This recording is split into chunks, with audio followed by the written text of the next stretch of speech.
Franchise cricket ইতিহাসে এবং BPL এর ইতিহাসে প্রথমবারের মতো বাপ ছেলে খেলেছেন একই দলে। সেটা আফগানিস্তানের তারকা ক্রিকেটার মোহাম্মদ নবী এবং তার ছেলে হাসান ইশাকি।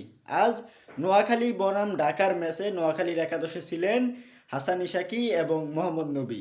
এই ঐতিহাসিক নজরবিহীন ঘটনার ম্যাচে মোহাম্মদ নবীর ছেলে খেলেন দুর্দান্ত ৬০ বলে ৯২ রানের অসাধারণ একটি ইনিংস খেলেন মোহাম্মদ নবীর ছেলে হাসান ইশাকি। এই ম্যাচে বাবা ছেলের ৫০ রানের পার্টনারশিপও দেখা গেছে। মোহাম্মদ নবী এবং তার ছেলে গড়েছেন ৫০ রানের পার্টনারশিপ। যদিও মোহাম্মদ নবীর ছেলে ইশাকি ৮ রানের জন্য সেঞ্চুরি মিস করেছেন। সেঞ্চুরি মিসের আক্ষেপ নিয়েই মাঠ ছাড়েন মোহাম্মদ নবীর ছেলে হাসান ইশাকি। এই ম্যাচে মাত্র ১৭ রান করেছে মোহাম্মদ নবী। তবে তার জীবনের হয়তো সেরা ম্যাচ হতে পারে এটা, কারণ ছেলের সাথে ৫০ রানের জুটি অসাধারণ, দুর্দান্ত। মোহাম্মদ নবী এবং তার ছেলে বাপ ছেলের এই ঐতিহাসিক ঘটনার সাক্ষী হলো বিপিএল।